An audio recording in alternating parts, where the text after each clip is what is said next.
ഗുരുർ ബ്രഹ്മ ഗുരുർ വിഷ്ണു ഗുരുർദേവോ മഹേശ്വര ഗുരു സാക്ഷാത് പരം ബ്രഹ്മ തസ്മൈ ശ്രീ ഗുരവേ നമഃ. ശൂലേന പാഹിനോ ദേവി പാഹി ഖഡ്ഗേന ചാമ്ബികേ ഖണ്ഡാസ്വനേന ന പാഹി ചാപജ്യ നിസ്വനേന ച. എല്ലാ ആത്മസഹോദരങ്ങൾക്കും സ്നേഹാദരവന്ദനം. 2024 ഡിസംബർ 21 മുതൽ 25 വരെ കൊടുങ്ങല്ലൂരിൽ ശ്രീവിദ്യ പ്രതിഷ്ഠാനത്തിൻ്റെ ആഭിമുഖ്യത്തിൽ ശ്രീവിദ്യ മഹായാഗം നടക്കുന്നു.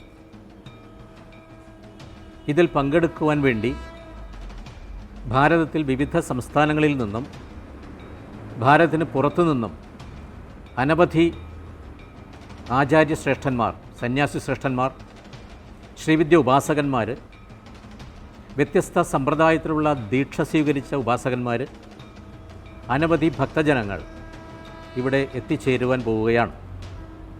ഇതിൽ പങ്കെടുക്കുവാൻ വരുന്ന എല്ലാ ഭക്തജനങ്ങൾക്കും ആദിപരാശക്തിയുടെ വാത്സല്യവും കാരുണ്യവും ഉണ്ടാകട്ടെ. കൊടുങ്ങല്ലൂരമ്മയുടെ തിരുവഞ്ചിക്കുളത്തപ്പൻ്റെയും ആശീർവാദവും അനുഗ്രഹവും ഉണ്ടാകട്ടെ എന്ന് ഹൃദയംഗമമായി പ്രാർത്ഥിക്കുന്നു. ഈ ശ്രീവിദ്യ മഹായാഗത്തിൻ്റെ സ്വഭാവം, ഇതിൻ്റെ പ്രയോജനമെന്ത്, ഇതിൽ പങ്കെടുക്കുവാൻ വേണ്ടി വരുന്ന ഭക്തന്മാർക്ക് എന്തെല്ലാം പ്രയോജനങ്ങളാണ് ഇതിലുള്ളത്, ഇതുമായി ബന്ധപ്പെടുത്തി 2-3 കാര്യങ്ങൾ ഇവിടെ പറയുകയാണ്. ഇതൊരു ദേവിയുടെ ഉപാസനയാണ്. ഇങ്ങനെ ഒരു ദേവി ഉപാസന ചെയ്യുവാൻ ആഗ്രഹം തോന്നുവാനുള്ള കാരണം എന്താണ് എന്ന് വ്യാസമഹർഷിയാൽ രചിതമായിരിക്കുന്ന ബ്രഹ്മാണ്ഡപുരാണത്തിൽ ഉത്തരഖണ്ഡത്തിൽ ലളിതാ സഹസ്രനാമ പ്രകരണത്തിൽ അതിനുശേഷമുള്ള ഫലശ്രുതിയിൽ പറയുന്നുണ്ട്. 86 ശ്ലോകമാണ് ഫലശ്രുതി മൊത്തം. അതിൽ 72ാമത്തെ ശ്ലോകത്തിൽ പറയുന്നു, യേന അന്യദേവതാ നാമകീർത്തിതം ജന്മകോടിഷു തസ്യ ഏവ ഭവതി ശ്രദ്ധ ശ്രീദേവി നാമകീർത്തനെ.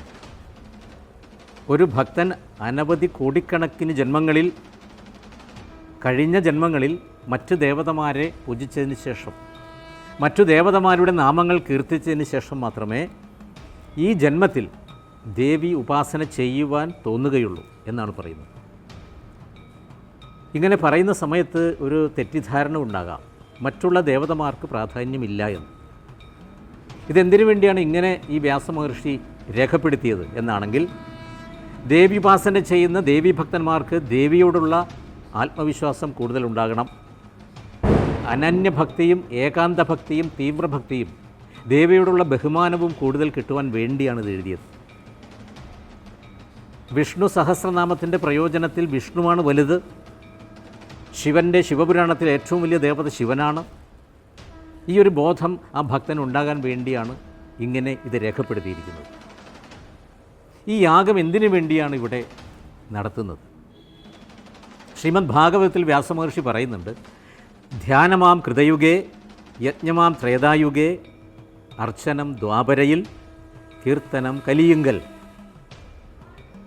ധ്യാനമാം കൃതയുഗേ, കൃതയുഗത്തിൽ തപസ്സിനും ധ്യാനത്തിനുമായിരുന്നു പ്രാധാന്യം. കലിയുഗത്തിൽ നാമസങ്കീർത്തനത്തിനാണ് പ്രാധാന്യം കൊടുക്കേണ്ടത്. പിന്നെ എന്തിനു വേണ്ടിയാണ് ഇങ്ങനെ ഒരു യാഗം ഇവിടെ സംഘടിപ്പിക്കുന്നത്? ഇങ്ങനെ ചില സംശയങ്ങൾ ചില ഭക്തന്മാർക്ക് ഉണ്ടായിട്ടുണ്ട്. ഈ സംശയങ്ങൾ ദൂരീകരിക്കുവാൻ വേണ്ടിയാണ് ഈ ഒരു സംരംഭം. ഇങ്ങനെ 2 വാക്കുകൾ ഇവിടെ പറയുന്നത്. ഈ യാഗമെന്ന് പറയുന്നത് പരമാനന്ദ തന്ത്രത്തിൽ പരമശിവൻ പാർവതിയോട് പറയുന്നതാണ്. വ്യത്യസ്തമായ ആചാരങ്ങൾ ഓരോ യുഗത്തിലും ചെയ്യണമെന്നാണ് ആചാര്യസ്വാമികൾ പ്രപഞ്ചസാരം എന്ന ഗ്രന്ഥത്തിൽ പറഞ്ഞിരിക്കുന്നത്. നാമജപം പോലെ ലളിതവും ഫലപ്രദവുമായ ഉപായം മറ്റൊന്നില്ല. എന്നാലും നമ്മളിങ്ങനെ ഒരു യാഗം ഇവിടെ ചെയ്യുന്നു. യജ്ഞാനാം ജപയജ്ഞോസ്മി. ഗീതോപദേശ സമയത്ത് ശ്രീകൃഷ്ണ പരമാത്മാവ് അർജുനനോട് പറയുകയുണ്ടായി, ഞാൻ ജപയജ്ഞമാണ് അർജുന. ഇതെന്തുകൊണ്ടാണ് ജപയജ്ഞത്തിന് പ്രാധാന്യം? ഹിംസാദി ദോഷശൂന്യത്വേന ജപയജ്ഞ ഉത്കൃഷ്ട. അതിൽ ഹിംസ വരുന്നില്ല. ഒരു യാഗം ചെയ്യുന്ന സമയത്ത് അതിൽ ഹിംസ ചെയ്യുന്നുണ്ട്, നാമജപത്തിൽ ഹിംസയില്ല. അപ്പോൾ പിന്നെ എന്തിനു വേണ്ടിയാണ് ഈ യാഗം? ഭാരതത്തിൽ പണ്ടുകാലം മുതൽക്ക് തന്നെ സ്വന്തം അഭിരുചിക്കനുസരിച്ച് വ്യത്യസ്തമായ ദേവതാസങ്കല്പങ്ങളെ ഭക്തജനങ്ങൾ പൂജിച്ചിരുന്നു. 5 തരത്തിലുള്ള സമ്പ്രദായങ്ങളുണ്ടായിരുന്നു. സൗരസമ്പ്രദായം, ഗാണപത്യം, ശൈവം, വൈഷ്ണവം, ശാക്തേയം. ഇതിൽ 5 ദേവതമാർക്കാണ് പ്രാധാന്യം കൊടുത്തിരുന്നത്. ഇത് ആചാര്യസ്വാമികൾ പ്രപഞ്ചസാരം എന്ന ഗ്രന്ഥത്തിൽ പ്രത്യേകം പറയുന്നുണ്ട്. ആചാര്യസ്വാമികൾ ചിട്ടപ്പെടുത്തിയെന്നും പറയുന്നു. ആദിത്യം അംബികാം വിഷ്ണും ഗണനാഥം മഹേശ്വരം പഞ്ചദേവാൻ സ്മരേത് നിത്യം പഞ്ചപാതകനാശനം. ഈ 5 ദേവതമാരെ 5 തരത്തിലുള്ള പാതകങ്ങൾ നശിപ്പിക്കുവാൻ വേണ്ടി കഴിഞ്ഞ ജന്മത്തിലും ഈ ജന്മത്തിലും നമ്മൾ അറിഞ്ഞോ അറിയാതെയോ പാപങ്ങൾ ചെയ്തു വച്ചിട്ടുണ്ടാവാം. ഇതിൻ്റെ പേരാണ് പാതകം. മദ്യം കഴിക്കുക, വ്യഭിചരിക്കുക, കളവ് പറയുക, പശുവിനെ കൊല്ലുക, ഗുരുക്കന്മാരുടെ വാചകങ്ങളെ നിന്ദിക്കുക, ഇതെല്ലാം ഈ പാതകങ്ങളിൽ പെടുന്നു. ഇതിന് പരിഹാരമായി നിങ്ങൾ 5 ദേവതമാരെ പൂജിക്കണം. ഒന്ന് ആദിത്യൻ, അംബിക, വിഷ്ണു, ശിവൻ, ഗണേശ്വരൻ. ഇതിൽ ദേവീപാസനയ്ക്ക് പ്രാധാന്യം കൊടുത്തുകൊണ്ട് പറയുമ്പോൾ ആദ്യത്തെ ഗണേശ്വരൻ്റെ പ്രാധാന്യം വിഘ്നം ഒഴിവാക്കുക എന്നതാണ്. ഗണേശം പൂജയേസ്തു വിഘ്നഃ തസ്യ ന ബാധതേ. ഗണേശനെ പൂജിക്കുന്നവർക്ക് വിഘ്നമുണ്ടാകുന്നില്ല. ആരോഗ്യം അർത്ഥയേത് സൂര്യം. സൂര്യനിൽ നിന്ന് നമ്മൾ ആഗ്രഹിക്കേണ്ടത് ആരോഗ്യമാണ്. ആരോഗ്യം അർത്ഥയേത് സൂര്യം. ധർമ്മമോക്ഷായ മാധവം. മാധവനിൽ നിന്ന് ധർമ്മവും മോക്ഷവും ആഗ്രഹിക്കുന്നു. ഇത് രണ്ടും മാധവൻ തരുന്നു. ധർമ്മമോക്ഷായ മാധവം, ശിവം ധർമാർത്ഥമോക്ഷായ. പരമശിവൻ ധർമ്മവും അർത്ഥവും മോക്ഷം തരുന്നു. ചതുർവർഗായ ചണ്ഡികാം. ധർമ്മം, അർത്ഥം, കാമം, മോക്ഷം. ഇത് 4 തരണമെങ്കിൽ നിങ്ങൾ ചണ്ഡികയെ പൂജിക്കണം. ചണ്ഡിക എന്ന് പറയുന്നത് ദേവി. ഈ ചണ്ഡികയ്ക്ക് 25 പര്യായങ്ങളാണുള്ളത്. ചണ്ഡികയുടെ വ്യത്യസ്തമായ നാമങ്ങൾ ത്രിപുര സുന്ദരി, ത്രിപുരസുന്ദരി, മഹാത്രിപുരസുന്ദരി, ലളിത പരമേശ്വരി, ലളിതാ പരമേശ്വരി, ലളിത ഭട്ടാരിക, കാമേശ്വരി, അനംഗവല്ലഭ. ഇതെല്ലാം ദേവി തന്നെയാണ്. ലളിതാ പരമേശ്വരി. കലിയുഗത്തിൽ ഏത് ദേവതയ്ക്ക് പ്രാധാന്യം കൊടുക്കണം എന്നും തന്ത്രശാസ്ത്രത്തിൽ പറയുന്നുണ്ട്. കലൗ ചണ്ഡീ വിനായകവും. ദേവിക്കും ഗണപതിക്കുമാണ് പ്രാധാന്യം കൊടുക്കേണ്ടത് കലിയുഗത്തിൽ. ഈ ദേവതമാരെ 2 തരത്തിലാണ് പൂജിച്ചിരുന്നത്. ഈ 5 ദേവതമാരെ ഒരു ദേവതയ്ക്ക് പ്രാധാന്യം കൊടുത്തുകൊണ്ട് ഇഷ്ടദേവതാ സങ്കല്പത്തിൽ മറ്റു ദേവതമാർക്ക് ഗൗണത്വം കൽപ്പിച്ചുകൊണ്ടും പൂജിച്ചിരുന്നു. മറ്റൊരു തരത്തിൽ ഒരു ദേവത മാത്രമാണ് ഏറ്റവും ശ്രേഷ്ഠ ദേവത എന്ന രീതിയിലും പൂജിച്ചിരുന്നു. ഇത് പണ്ട് മുതലേ ഭാരതത്തിലുള്ളതാണ്. ഇങ്ങനെ പറയുന്ന സമയത്ത് ചണ്ഡികയ്ക്ക് പ്രാധാന്യം കൊടുക്കണമെന്ന് പറയുന്ന സമയത്ത് മറ്റു ദേവതമാർക്ക് പ്രാധാന്യം ഇല്ലാതെ വരുന്നു. അതിൻ്റെ സത്യവും നമ്മൾ മനസ്സിലാക്കണം. വൈഷ്ണവ ഭക്തന്മാർക്ക്, വിഷ്ണു ഭക്തന്മാർക്ക് ആത്മവിശ്വാസം ഉണ്ടാകുവാൻ വേണ്ടിയാണ് സർവദേവ നമസ്കാരവും കേശവം പ്രതി ഗച്ഛതി. നിങ്ങൾ ദേവിക്ക് ഉപാസന ചെയ്യുന്ന സമയത്തും ദേവിക്ക് പുഷ്പാഞ്ജലി ചെയ്യുന്ന സമയത്തും എല്ലാം എൻ്റെ കാലിലേക്കാണ് വരുന്നത് എന്ന് വൈഷ്ണവരോട് ഭക്തി ഉണ്ടാകുവാൻ വേണ്ടി പറയുന്നു. ഇനി വ്രതാനി യാനി ചാന്യാനി ദാനാനി വിവിധാനി ച നവരാത്രി വ്രതസ്യാസ്യ നൈവതുല്യാനി ഭൂതലേ. ദേവീഭക്തന്മാർക്ക് നവരാത്രി വ്രതത്തിൻ്റെ പ്രാധാന്യം പറഞ്ഞു കൊടുക്കുവാൻ വേണ്ടി പറയുകയാണ്. അനവധി ദാനങ്ങളും വ്രതങ്ങളും ഈ ഭൂമിയിലുണ്ട്. നവരാത്രി വ്രതം പോലെ വിശിഷ്ടമായിരിക്കുന്ന ഒരു വ്രതം ഈ ഭൂമിയിൽ വേറെ ലോകത്തില്ല. അത് ദേവീഭക്തന്മാർക്ക് വേണ്ടിയാണ് എഴുതി വച്ചിരിക്കുന്നത്. ഇനി ശിവഭക്തന്മാർക്ക് വേണ്ടി ശിവരാത്രി വ്രതം നാമ സർവപാപപ്രണാശനം ആചണ്ഡാല മനുഷ്യാണാം ഭുക്തി മുക്തിപ്രദായകം. ശിവഭക്തന്മാരോട് പറയുന്നു, നിങ്ങൾ ദേവീപാസന ചെയ്യേണ്ട, വൈഷ്ണവോപാസന ചെയ്യേണ്ട. ഒരു ദിവസത്തെ ശിവരാത്രി വ്രതം നിങ്ങൾ ആചരിച്ചു കഴിഞ്ഞാൽ സർവകാമാന വാപ്നോതി ശിവേന സഹമോദതേ, എല്ലാ ആഗ്രഹങ്ങളും നിങ്ങൾ സാധിച്ചുകൊണ്ട് കൈലാസത്തിലേക്ക് യാത്രയാകാൻ പറ്റുമെന്ന് ശിവഭക്തന്മാരോട് പറയുന്നു. അതെന്തിനു വേണ്ടിയാണ്? ഈ ഭക്തി കൂടുതൽ ഉറയ്ക്കാൻ വേണ്ടിയാണ് ഇങ്ങനെ പറയുന്നത്. ഇത്രയും മനസ്സിലാക്കുക. വേറെ ഗ്രന്ഥങ്ങളിൽ പറയുന്നു, ഹരിരൂപി മഹാദേവ ലിംഗരൂപി ജനാർദ്ദന ഈഷദപി അന്തരം നാസ്തി ഭേദകൃത് നരകം വ്രജേത്. വിഷ്ണുവും ശിവനും ഒന്ന് തന്നെയാണ്. ഹരിരൂപിയാണ് മഹാദേവൻ, ലിംഗരൂപിയാണ് ജനാർദ്ദനൻ. ഇതിൽ ഭേദം കാണുന്നവരെ അവർക്ക് നരകത്തിലേക്ക് പോകേണ്ടി വരും എന്ന് പറഞ്ഞ് നമ്മളെ പേടിപ്പിക്കുന്നു. ഈ പേടിപ്പിക്കുന്നത് ഈ തത്വം ഉറപ്പിക്കാൻ വേണ്ടിയാണ്. യോ വിഷ്ണു സവൈ രുദ്ര, യോ രുദ്രസ പിതാമഹ, ഏകമൂർത്തി ത്രയോ ദേവാഹ രുദ്രവിഷ്ണു പിതാമഹാഹ. ഈ 3 ത്രിമൂർത്തികളും ഒന്ന് തന്നെയാണെന്ന് നിങ്ങൾ ബോധിച്ചു കൊള്ളുക. യഥാ ദുർഗ തഥാ വിഷ്ണു, യഥാ വിഷ്ണു തഥാ ശിവ. ഇതും മഹർഷിമാർ നമ്മൾ പറയുകയാണ്. ഈ ദേവതാസങ്കല്പങ്ങൾ ദേവിയും വിഷ്ണുവും ശിവനും ത്രിമൂർത്തികളും എല്ലാം ഒരു ദേവതയുടെ വിഭിന്ന ഭാവങ്ങളാണ് എന്ന ബോധത്തോടു കൂടിയാണ് നമ്മൾ ഈ യാഗത്തിലേക്ക് പ്രവേശിക്കേണ്ടത്. ദേവി വിഷ്ണു ശിവാദീനാം ഏകത്വം പരികൽപ്പയേത്. ഒരു ദേവത തന്നെയാണെന്നുള്ളത് ബോധമുണ്ടായിരിക്കണം. ഈ യാഗത്തിലേക്ക് നമ്മൾ പ്രവേശിക്കുന്നതിന് മുമ്പ് ഓരോ യുഗത്തിലും ഓരോ തരത്തിലുള്ള ആചാരങ്ങൾ അനുഷ്ഠിക്കണമെന്ന് പറയുന്നുണ്ട്. ഇത് പ്രപഞ്ചസാരത്തിൽ ആചാര്യസ്വാമികൾ പ്രത്യേകം പറയുന്നതാണത്. കൃതയുഗത്തിൽ എന്താണ് ആചരിച്ചത്, ത്രേതായുഗത്തിൽ ആചരിച്ചത് എന്താണ്, ദ്വാപരത്തിൽ ആചരിച്ചത് എന്താണ്. കൃതേ ശ്രുത്യുക്ത ആചാര, വേദാചാരമായിരുന്നു കൃതയുഗത്തിൽ, അത് കഴിഞ്ഞു. ഇനി ത്രേതായാം സ്മൃതി സംഭവ, സ്മൃതികളിൽ പറഞ്ഞതനുസരിച്ചിട്ടാണ് ത്രേതായുഗത്തിൽ ആചാരങ്ങൾ അനുഷ്ഠിച്ചിരുന്നത്. ദ്വാപരേതു പുരാണോക്ത, ദ്വാപരയുഗത്തിൽ പുരാണങ്ങൾ പറഞ്ഞിരിക്കുന്നതായിരുന്നു. കലൗ ആഗമസമ്മത, കലിയുഗത്തിൽ എന്ത് ആചാരമാണ് വേണ്ടത് ആഗമത്തിൽ പറഞ്ഞതനുസരിച്ച് നിങ്ങൾ ചെയ്തു കൊള്ളുക. അപ്പോൾ ആഗമം എന്ന് പറഞ്ഞത് എന്താണ്? ശിവൻ്റെ 5 മുഖങ്ങളിൽ നിന്നും ശ്രീകൃഷ്ണ പരമാത്മാവിൻ്റെ സമ്മതത്തോടു കൂടിയ തന്ത്രശാസ്ത്ര രഹസ്യങ്ങൾ, തത്വങ്ങൾ പാർവതിക്ക് പറഞ്ഞു കൊടുത്തതാണ് ആഗമം. ആഗതം ശിവഭക്തേഭ്യ ഗതം തു ഗിരിജാനനെ മതം തു വാസുദേവസ്യ ആഗമപരികൽപ്യതേ. 5 മുഖങ്ങളിൽ ശിവനുണ്ട്. ഈശാനൻ, സദ്യോജാതൻ, വാമദേവൻ, അഘോരൻ, തത്പുരുഷൻ. ഈ 5 മുഖങ്ങളിൽ നിന്നും തന്ത്രശാസ്ത്ര രഹസ്യങ്ങൾ അത് വാസുദേവൻ അംഗീകരിച്ചതാണ്. അത് പാർവതിയുടെ മുഖത്തിലേക്ക് പറഞ്ഞു കൊടുത്തതാണ് ആഗമം. പാർവതി ശിവന് ചില കാര്യങ്ങൾ പറഞ്ഞു കൊടുത്തു. അതിനെയാണ് നിഗമം എന്ന് പറയുന്നത്. നിർഗതം ഗിരിജാവക്ത്രാത് ഗതം തു ഗിരിശശ്രുതൗ, ഗിരിശൻ്റെ ശ്രുതിയിലേക്ക്, ചെവിയിലേക്ക് പോയി. മതം തു വസുദേവസ്യ നിഗമ പരികൽപ്യത, ഇതിന് നിഗമം എന്ന് പറയുന്നു. ഈ നിഗമാഗമ മൂലാച്ച ഭാരതീയാഹി സംസ്കൃതി, ഈ ഭാരതത്തിൻ്റെ സംസ്കാരം മുഴുവനും നിഗമവും ആഗമവും മൂലകാരണമായി വർത്തിക്കുന്നു.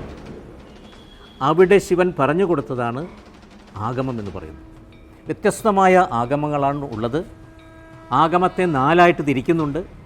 ഒന്ന് ഡാമരം, 2 യാമളം, മറ്റൊന്ന് തന്ത്രം, 4-മത്തേത് ആഗമം. 4 തരത്തിൽ ആഗമങ്ങളെ തിരിച്ചിരിക്കുന്നു. അതിൽ ആഗമഗ്രന്ഥങ്ങൾ എന്ന് പറയുന്നത് ഏകദേശം 28 ആഗമങ്ങളുണ്ടെന്ന് പറയുന്നു. കാമികം, കാരണം, കിരണം, അജിതം, ദീപ്തം, വിജയം, വിമലം, ലളിതം, രൗരവം, വാതുലം. ഇതെല്ലാം ആഗമത്തിൽ വരുന്നതാണ്.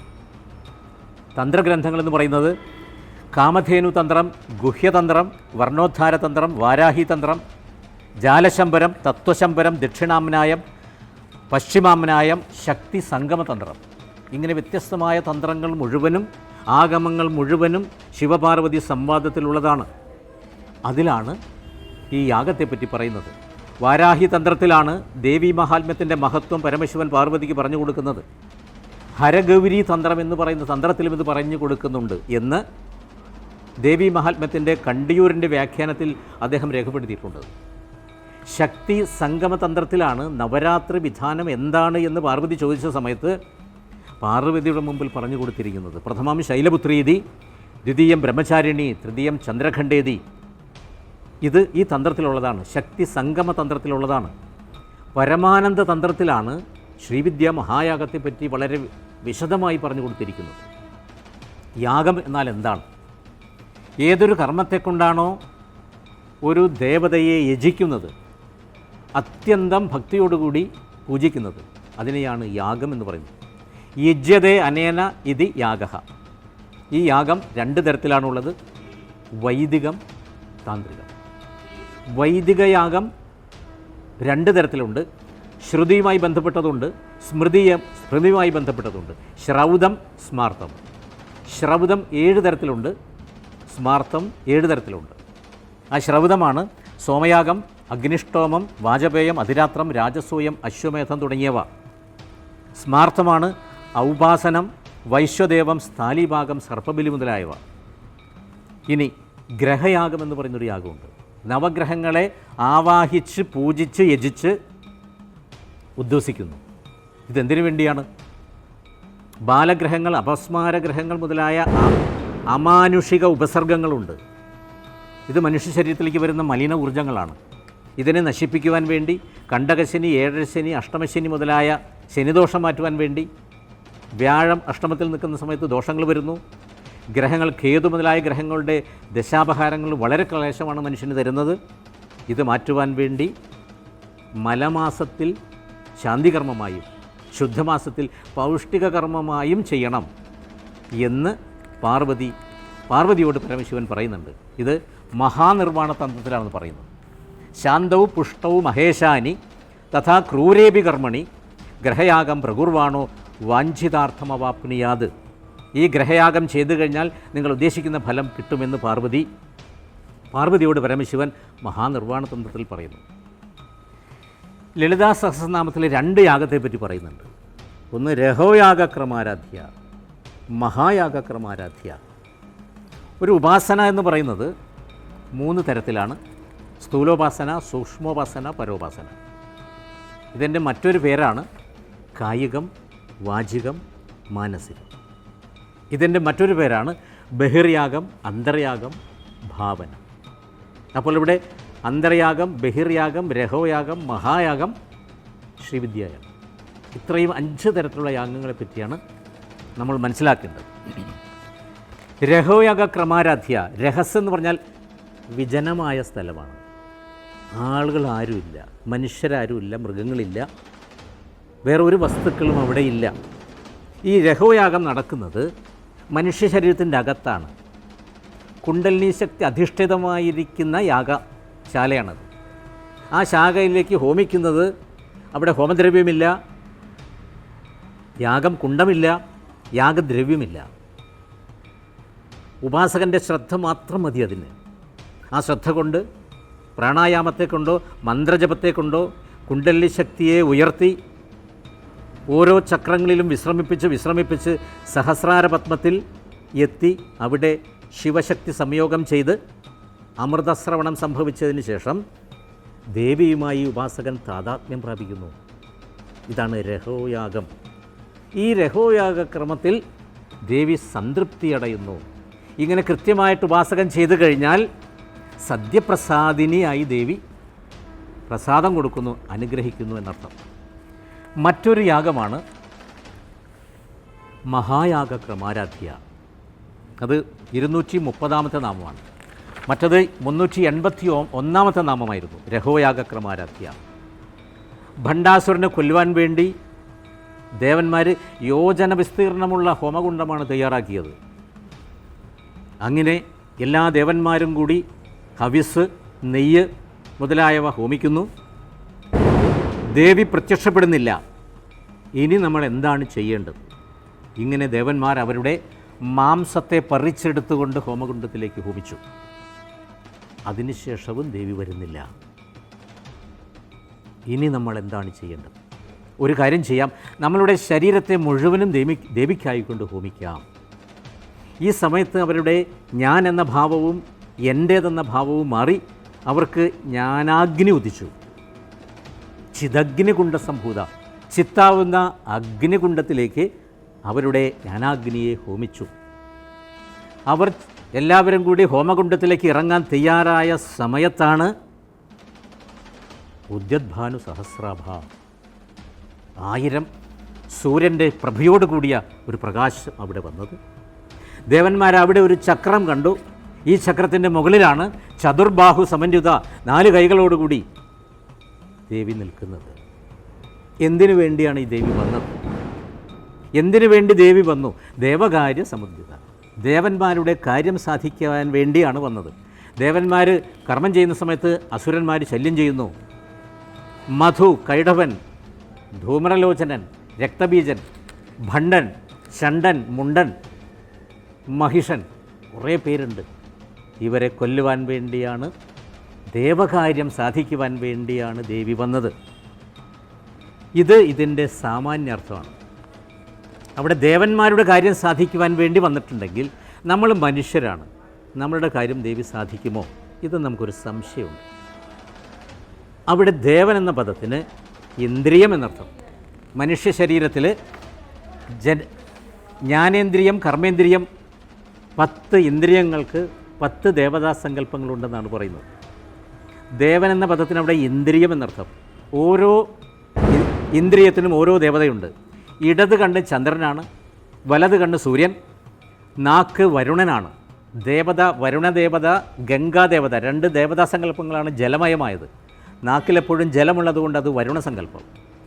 മൂക്ക് 2 പേര് അശ്വിനി ദേവന്മാരാണ്. ചെവികൾ ദിക്പാലകന്മാരാണ്. തൊലിയാണ് വായു. മനസ്സ് ചന്ദ്രൻ, ആത്മാവ് സൂര്യൻ. ജ്യോതിശാസ്ത്രത്തിൽ മനോകാരകനായിട്ടാണ് ചന്ദ്രനെ പറയുന്നത്, ആത്മകാരകനായിട്ട് സൂര്യനെ പറയുന്നു. ഈ ദേവന്മാരുടെ കർത്തവ്യം ചെയ്യുവാൻ മനുഷ്യ ശരീരത്തിൻ്റെ അകത്തിരിക്കുന്ന അസുരന്മാർ സമ്മതിക്കുന്നില്ല. ഇതാണ് വിഷയം. ആ അസുരന്മാരാരൊക്കെയാണ്? ആദ്യത്തെ അസുരനാണ് മധു, കൈടഭൻ. ഈ 2 പേരെയാണ് ദേവി മഹാത്മ്യത്തിൽ ദേവി ആദ്യം കൊല്ലുന്നത്. മധു കൈടഭവധം. ഇതെങ്ങനെയാണ് ഈ അസുരന്മാർ ജനിച്ചത്? ഓരോ അസുരൻ ജനിക്കുവാനും ഓരോ സങ്കല്പമുണ്ട്. അതിൻ്റെ പുറകിൽ ഒരു ഐതിഹ്യമുണ്ടായിരിക്കും. വിഷ്ണു ഭഗവാൻ യോഗമായ കൊണ്ട് ഉറങ്ങിക്കിടുന്ന സമയത്ത് കർണമലത്തിൽ നിന്ന് ജനിച്ചവരാണ്. ചെവിയുടെ അകത്ത് അഴുക്കുണ്ടായി മനുഷ്യനുണ്ടാകുന്നത് പോലെ വിഷ്ണു ഭഗവാന്റെ കർണമലത്തിൽ നിന്നും 2 അസുരന്മാരാണ് ഉണ്ടായത്. ഒന്ന് മധുവാണ്, 2 കൈടഭനാണ്. ഇവർ ജനിച്ച സമയത്ത് തന്നെ എന്താണ് ചെയ്തത്? ബ്രഹ്മാവിനെ കൊല്ലാനാണ് നോക്കിയത്. സൃഷ്ടികർത്താവിനെ ഉപദ്രവിക്കാനാണ് ഇവർ നോക്കിയത്. അതാണ് ആ ദേവി മഹാത്മ്യത്തിൽ എഴുതിയിരിക്കുന്നത്. മാർക്കണ്ഡേയ മഹർഷി തരുന്ന ഒരു സന്ദേശമുണ്ട് നമുക്ക്. ആ സാത്വികമായിരിക്കുന്ന ഗുണമുള്ള വിഷ്ണു ഭഗവാൻ താമസികമായി ഉറക്കത്തിലാണ് ഇത് ജനിച്ചത്. ഓരോ ഉപാസകൻ്റെയും മനുഷ്യ ശരീരത്തിൽ സാത്വികത നഷ്ടപ്പെടുന്ന സമയത്ത്, സന്ധ്യാവന്ദനാദി ചെയ്യാതെ ഉറങ്ങിക്കേൾക്കുന്ന സമയത്ത് ആ ശരീരത്തിൽ താമസിക ശക്തികൾ ഉണ്ടാകുന്നു. ഇതിനെ നശിപ്പിക്കണമെങ്കിൽ ദേവി തന്നെയാണ് വരേണ്ടത്. മധു എന്ന് പറയുന്ന അസുരൻ ജനിച്ച സമയത്ത് തന്നെ എനിക്ക് മദ്യം വേണം എന്നാണ് പറഞ്ഞത്. കൈടഭൻ എന്ന് പറയുന്ന അസുരൻ കീടമാണ്, പുഴുവാണ്. ഇത് ജനിച്ച സമയത്ത് തന്നെ ദേവിയുടെ കയ്യിൽ പറ്റിപ്പിടിച്ചു എന്നാണ് പറയുന്നത്. പിന്നെ വിടുന്നില്ല, അറ്റാച്ച്മെൻറ്റ്. മധു എന്ന ആ അസുരൻ എൻ്റെ ശരീരത്തിലുള്ളത് കൊണ്ടാണ് എനിക്ക് യാത്ര ചെയ്യുന്ന സമയത്ത് ഈ മദ്യം വിൽക്കുന്ന സ്ഥലം കാണുന്ന സമയത്ത് അങ്ങോട്ട് പോകുവാൻ എനിക്ക് തോന്നുവാനുള്ള കാരണം. എൻ്റെ കുറ്റമല്ല, മധു എന്ന അസുരൻ എൻ്റെ ശരീരത്തിലുള്ളത് കൊണ്ടാണ്. ഈ വ്യംഗ്യാർത്ഥത്തിലേക്കാണ് നമ്മൾ പ്രാധാന്യം കൊടുക്കേണ്ടത്. ശുംഭൻ മണ്ടത്തരത്തിൻ്റെ പ്രതീകമാണ്. അവൻ്റെ വായെന്ന് വരുന്നത് ശുംഭത്തരമല്ലാതെ, ആ ശുംഭത്തരമല്ലാതെ അത് ആ വാക്ക് വന്നിരിക്കുന്നത് ഇതിൽ നിന്നാണ്. നിശുംഭൻ പൊങ്ങച്ചം. ചണ്ടൻ അമിതകാമം, വിഷയാസക്തിയുടെ പ്രതീകമാണ് ചണ്ടൻ. മുണ്ടൻ അലസത, ഉറക്കം. ആ മുണ്ടനുള്ളത് കൊണ്ടാണ് വിഷ്ണു ഭഗവാൻ ഉറങ്ങിയ സമയത്ത് ആ 2 അസുരന്മാർ ജനിച്ചത്. ധൂമ്രലോചനൻ കോപത്തിൻ്റെ പ്രതീകമാണ്. ധൂമ്രം എന്ന പദത്തിന് ചുവപ്പ് എന്നർത്ഥം. ലോചനം കണ്ണ്. ദേഷ്യം കരയുന്ന സമയത്ത് ചില ആളുകളുടെ കണ്ണുകൾ ചുവന്നു വരാറുണ്ട്. അതെന്തുകൊണ്ടാണ്? ആ വ്യക്തിയുടെ ശരീരത്തിൽ ഈ ധൂമ്രലോചനൻ എന്ന് പറയുന്ന അസുരൻ ഉള്ളത് കൊണ്ടാണ്. അതാണ് ആ പദത്തിൻ്റെ അർത്ഥമായിട്ട് ബന്ധിപ്പിച്ചിരിക്കുന്നത്. രക്തബീജൻ, അനന്തമായിരിക്കുന്ന കർമ്മവാസനയുടെ പ്രതീകമാണ് രക്തബീജൻ. ആ രക്തബീജൻ എന്ത് വരമാണ് ആവശ്യപ്പെട്ടത്? എൻ്റെ ശരീരം മുറിഞ്ഞ് ഒരു തുള്ളി രക്തം ഭൂമിയിൽ വീണു കഴിഞ്ഞാൽ അതിൽ നിന്നും 1000കണക്കിന് രക്തബീജന്മാർ ഉണ്ടാവണം. ഭയങ്കര യുക്തിയാണ്, ബുദ്ധിയാണ്, അത്രയും വക്രബുദ്ധിയാണ് അദ്ദേഹം പ്രയോഗിച്ചത്.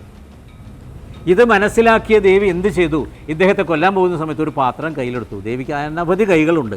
ഒരു കയ്യിൽ ഒരു പാത്രം എടുത്തുകൊണ്ട് മുറിച്ച സമയത്ത് ചോര വീണത് പാത്രത്തിലാക്കി. ഭൂമിയിൽ വീണാൽ മാത്രമേ ജനിക്കുകയുള്ളൂ, പാത്രത്തിൽ വീണാൽ ജനിക്കില്ല. ഈ യുക്തി ചിന്ത ആ അസുരൻ അന്ന് പോയില്ല.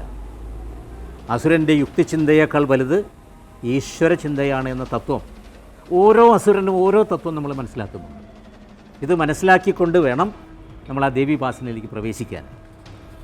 ഭണ്ഡൻ വഞ്ചനയുടെയും അഹങ്കാരത്തിൻ്റെയും പ്രതീകമാണ് ഭണ്ഡൻ. ഭയങ്കര ശക്തിമാനാണ് ഭണ്ഡൻ. ഈ ഭണ്ഡനെ കൊല്ലുവാൻ വേണ്ടിയാണ് ഭണ്ഡാസുര വധോദ്യുക്ത, ഭണ്ഡപുത്രവധോദ്യുക്ത, ഭണ്ഡസൈന്യവധോദ്യുക്ത, ഭണ്ഡാസുരേന്ദ്ര നിർമുക്ത ശസ്ത്രപ്രത്യസ്ത്രവർഷിണി. ഭണ്ഡാസുരൻ പ്രയോഗിച്ച അസ്ത്രങ്ങൾക്ക് മുഴുവനും ദേവി പ്രത്യക്ഷ അസ്ത്രം പ്രയോഗിച്ചു. ഇതെല്ലാം മന്ത്രഘടിതമായിരിക്കുന്ന അസ്ത്രങ്ങളായിരുന്നു, സാധാരണ അസ്ത്രങ്ങളായിരുന്നില്ല. ഇനി നമ്മൾ ശ്രീവിദ്യാ മഹായാഗത്തിലേക്ക് പ്രവേശിക്കുകയാണ്. അപ്പോൾ ആദ്യമേ ബഹിർയാഗം, ഒരു ഗണപതി ഹോമം അല്ലെങ്കിൽ ഒരു ദേവി പൂജ, ഭഗവതി സേവ ചെയ്യുന്നത് ഒരു ബഹിർയാഗം. കുണ്ടലിനി ശക്തി അധിഷ്ഠിതമായിരിക്കുന്നത് രഹോയാഗം. മഹായാഗം ദേവന്മാർ ചെയ്തതാണ്. ഇനി ശ്രീവിദ്യാ മഹായാഗം, ഇത് മറ്റു തന്ത്രങ്ങളിൽ ദുർലഭമാണ് എന്ന് പരമശിവൻ പാർവതിയോട് പറയുന്നുണ്ട്. ഈ ശ്രീവിദ്യായാഗത്തിൻ്റെ പ്രാധാന്യം എന്താണ് എന്ന് പാർവതി ചോദിച്ച സമയത്ത് വ്യക്തമായി പരമശിവൻ പറഞ്ഞു കൊടുക്കുന്നുണ്ട്. ആ ശ്ലോകം ഇപ്രകാരമാണ്: മറ്റു തന്ത്രങ്ങളിൽ ദുർലഭമാകുന്നു, പരമാനന്ദ തന്ത്രത്തിലാണത് കിടക്കുന്നത്. ജീവിതത്തിൽ ഒരിക്കൽ ചെയ്താൽ പാപങ്ങളിൽ നിന്നും മോചിതരാകുന്നു. ഈ യാഗം ജീവിതത്തിൽ ഒരു പ്രാവശ്യം ചെയ്താൽ മതി. ഇതിൽ പങ്കെടുക്കുന്ന ഭക്തജനങ്ങളും പങ്കെടുക്കുന്ന യാഗകർത്താക്കൾ, സംഘാടകർ എല്ലാവരും പാപങ്ങളിൽ നിന്നും മോചിതരാകുന്നു എന്നാണ് ഇവിടെ എഴുതിയിരിക്കുന്നത്. ഏവം ദേവി മഹാപൂജ, ഏവം ദേവി, അവിടെ സംബോധനയാണ് ചെയ്തിരിക്കുന്നത് പാർവതിയോട്. അല്ലയോ ദേവി, മഹാപൂജ ഖ്യാത തന്ത്രേഷു ദുർലഭ, മറ്റു തന്ത്രങ്ങളിൽ ഇത് ദുർലഭമാണ് അല്ലയോ പാർവതി. ജന്മമധ്യേ സകൃത് വാപി, നിങ്ങളുടെ ജന്മത്തിൽ സകൃത്ത് ഒരു പ്രാവശ്യം ഇത് ചെയ്യുകയാണെങ്കിൽ കൃത്വ പാപൈഹി പ്രമുച്യതേ, നിങ്ങൾ ചെയ്തു വെച്ചിരിക്കുന്ന പാപങ്ങൾ കഴിഞ്ഞ ജന്മത്തിൽ ചെയ്തതും ഈ ജന്മത്തിൽ ചെയ്തതുമായിരിക്കുന്ന പാപങ്ങൾ കർമ്മങ്ങളിൽ നിന്നും നിങ്ങൾ മോചിതരാകുന്നു അല്ലയോ പാർവതി. ഇതാണ് ഇതിൻ്റെ മഹത്വം. 100 അശ്വമേധയാഗം ചെയ്യുന്ന ഫലവും 1 കോടി പ്രാവശ്യം ശ്രീചക്രത്തിൽ അർച്ചന ചെയ്യുന്ന ഫലവും 100 സോമയാഗം ചെയ്യുന്ന ഫലവും ഒരു ശ്രീവിദ്യാ മഹായാഗത്തിൽ ലഭിക്കുന്നു. ശതാശ്വമേധസദൃശം കോടിചക്രാർച്ചനോപമം ശതഥാ സോമപാനസ്യ യത് ഫലം തത് ഫലം ലഭേത്. സോമപാനസ്യ, സോമയാഗം ചെയ്യുന്ന സമയത്ത് സോമപാനം ചെയ്യും. ആ യാഗത്തിനേലും വലിയ ഫലമാണ് ഒരു പ്രാവശ്യം ഈ മഹായാഗം ചെയ്താൽ കിട്ടുന്നത്. മഹായാഗത്തിൻ്റെ ഫലപ്രാപ്തി, അതിൻ്റെ മഹത്വം എന്താണ് എന്ന് പറയുവാൻ ഞാൻ അശക്തനാണ് പാർവതി എന്ന് പരമശിവൻ പറയുന്നുണ്ട്. ഇത് വലിയൊരു മഹത്വമാണ് ഈ യാഗത്തിനുള്ളത്. ഇതിൻ്റെ മഹത്വം പറഞ്ഞു തരാൻ എനിക്ക് ശക്തിയില്ല എന്നാണ് പരമശിവൻ പറഞ്ഞത്. മഹായാഗ ഫലം വക്തും മമ ശക്തിർന്ന വിദ്യതേ, എനിക്ക് ശക്തിയില്ല, അത്ര വലുതാണ് ഇതിൻ്റെ ഫലപ്രാപ്തി എന്നത്. ഈ യാഗത്തിൽ പങ്കെടുത്ത യാഗകർത്താക്കളെ ദേവന്മാർ പൂജിക്കുന്നു എന്നാണ് പറയുന്നത്. ഈ യാഗം ചെയ്യുന്ന കർത്താവ്, ഇതിൻ്റെ സംഘാടകർ, ഇതിൽ പങ്കെടുക്കുന്ന ഭക്തജനങ്ങളെ ദേവന്മാർ പൂജിക്കുന്നു. ഏതത് യാഗസ്യ കർത്താരം പൂജയന്തി സുരാധിപാഹ, സുരാധിപന്മാർ പൂജിക്കുന്നു എന്ന് പറയപ്പെടുന്നു. ഏതു ഭൂമിയിലാണോ ഈ യാഗം ചെയ്യുന്നത്, യാഗം ചെയ്ത് പരാംബികയെ പൂജിക്കുന്നത്, ആ ഭൂമി ക്ഷേത്രമായി മാറുന്നു, ഉത്തമക്ഷേത്രമായി മാറുന്നു എന്ന് പ്രത്യേകം പറയുന്നു. എത്ര എത്ര വ്രജേത് ഏഷഃ തത്ര തത്ര പരാംബിക സ്ഥിത ഭവതി സാ ഭൂമി സർവക്ഷേത്ര ഉത്തമോത്തമ. ഉത്തമ എന്നല്ല പറഞ്ഞത്, ഉത്തമോത്തമ. ഈ യാഗം ഏത് ഭൂമിയിലാണോ ചെയ്യുന്നത് അത് ക്ഷേത്രമായി മാറുന്നു. ഇതാണ് ഇതിൻ്റെ പ്രയോജനം. ഈ പരമാനന്ദ തന്ത്രത്തിൽ ഈ ശ്ലോകം പറഞ്ഞതിന് ശേഷം അതിൻ്റെ ഒരു വ്യാഖ്യാനം പറയുന്നു, ഒരു ടിപ്പണി പറയുന്നു. അതിലെന്താണ് പറയുന്നത്? അജ്ഞാനാത് മഹാപാതകാതി മഹാപാപേ കൃതേ, നമ്മളുടെ അജ്ഞാനം കൊണ്ട് മഹാപാതകം മുതലായവ അത് കഴിഞ്ഞ ജന്മത്തിലോ ഈ ജന്മത്തിലോ ചെയ്തിട്ടുണ്ടെങ്കിൽ കൃതേ തത് പ്രായശ്ചിത്തരൂപ, മഹാപൂജ, ഈ മഹായാഗം, ശ്രീവിദ്യായാഗം എന്നത് പ്രായശ്ചിത്തമാണ് എന്ന് മനസ്സിലാക്കുക. മഹാപാതകങ്ങൾ 9 പാതകങ്ങളാണ്. അതിപാതകം, അനുപാതകം, ഉപപാതകം, മഹാപാതകം, സങ്കരീകരണം, ജാതിഭ്രംശകരണം, മലാവഹം, പ്രകീർണകം, ഇങ്ങനെ പേരുകളിലാണ് അത് അറിയപ്പെടുന്നത്. ഇതിലേതെങ്കിലും ഒരു പാപമെങ്കിലും നമ്മൾ ഓരോരുത്തരും ഈ ജന്മത്തിൽ അല്ലെങ്കിൽ കഴിഞ്ഞ ജന്മത്തിൽ ചെയ്തിട്ടുണ്ടാകാം. അതിന് പരിഹാരമായി ഈ 21-ാം തീയതി മുതൽ ഇവിടെ നടക്കുന്ന ഈ യാഗത്തിൽ നിങ്ങൾ പങ്കെടുക്കുക. ഒരു ദേവീപാസകൻ അവശ്യം ചെയ്യേണ്ടതാണ്. ഈ യാഗത്തിൻ്റെ പ്രാധാന്യവും ഇതിൻ്റെ മഹത്വവും മനസ്സിലാക്കിക്കൊണ്ട് ഈ 5 ദിവസം സസ്യാഹാരം മാത്രം പ്രയോഗിച്ചുകൊണ്ട്, മറ്റുള്ള ഭക്ഷണങ്ങൾ വളരെ കർശനമായിട്ടുള്ള നിയമത്തോടു കൂടിയാണ് ഇവിടെ വരേണ്ടത്. ആ വീടുകളിൽ മുട്ട പോലും പൊട്ടിക്കരുത്. മുട്ട ഉപയോഗിച്ച് ഐസ്ക്രീമും കേക്ക് പോലും കഴിക്കാതെ പ്യുവർ വെജിറ്റേറിയൻസായി മാറിക്കൊണ്ട് ഈ യാഗത്തിൽ നിങ്ങൾ പങ്കെടുക്കുക. മഹായാഗം ചെയ്ത സമയത്ത് ദേവി ഹോമകുണ്ഡത്തിൽ നിന്നും ആവിർഭവിച്ചതുപോലെ ഇവിടെ ദേവി ആവിർഭവിക്കണമെന്നില്ല. പക്ഷേ ദേവിയുടെ ചൈതന്യം ആ ഹോമകുണ്ഡത്തിൽ നിന്നും വരും എന്നുള്ളത് 100% ഉറപ്പാണ്. മഹർഷിമാർ അവരുടെ അനുഭവത്തിൻ്റെ വെളിച്ചത്തിലാണിത് പറഞ്ഞു തന്നിരിക്കുന്നത്. സാക്ഷാത് അനുഭവൈർദൃഷ്ട ന ശ്രുത, അവരത് കേട്ടു പഠിച്ചതല്ല, വേറെ ഏതോ മഹർഷിമാരിൽ നിന്നും കേട്ടു പഠിച്ചതല്ല. ന ഗുരുദർശിത, അവരുടെ ഗുരുക്കന്മാരത് പറഞ്ഞു കൊടുത്തതല്ല. ലോകാനാം ഉപകാരായ ഏതത് സർവം പ്രദർശിതം, ഇത് മുഴുവനും അവർ പ്രദർശിപ്പിച്ചു വച്ചിരിക്കുകയാണ്. അവരുടെ കുണ്ടലിനി ശക്തി ഉണർത്തി ഓരോ ആധാരചക്രത്തിലും വിശ്രമിപ്പിച്ച് ഈ രഹസ്യങ്ങൾ, ആധ്യാത്മികതയുടെ രഹസ്യങ്ങൾ മുഴുവനും അവർ രേഖപ്പെടുത്തി തന്നിരിക്കുകയാണ്. ഇത് ഏതൊരു മനുഷ്യനും പ്രാവർത്തികമാക്കാൻ പറ്റും എന്ന് അവർ അടിവരയിട്ട് പറയുന്നു. ഈ യാഗത്തിൽ പങ്കെടുത്ത് ഇതിൻ്റെ എല്ലാ വിജയവും വരുന്ന ഭക്തജനങ്ങളിൽ നിക്ഷിപ്തമായിരിക്കുന്നു. ഈ 5 ദിവസവും 4 നേരം ഭക്ഷണത്തോടു കൂടിയാണ് ഈ യാഗം ഇവിടെ പ്രവർത്തിക്കുന്നത്. എല്ലാവരും ഇതിൽ പങ്കാളികളാകുക. ഈ ആദിപരാശക്തിയുടെയും തിരുവഞ്ചിക്കുളത്തപ്പൻ്റെയും കൊടുങ്ങല്ലൂരമ്മയുടെയും അനുഗ്രഹം ഏറ്റുവാങ്ങി അതിന് പാത്രീഭൂതരായി ഈ ഒരു അവസരം നിങ്ങൾ ചെലവഴിക്കുക. ഇത്രയും പറഞ്ഞുകൊണ്ട് ഈ ഒരു വിഷയം ഇവിടെ അവസാനിപ്പിക്കുന്നു. ഇതിന് അവസരം തന്ന ഇതിൻ്റെ സംഘാടകരോട് ഹൃദയംഗമമായ നന്ദി പ്രകാശിപ്പിക്കുന്നു. നന്ദി, നമസ്കാരം. ശൂലേന പാഹിനോ ദേവി പാഹി ഖഡ്ഗേന ചാമ്പികേ ഖണ്ഡാസ്വനേന ന പാഹി ശപജ്യ നിസ്വനേന.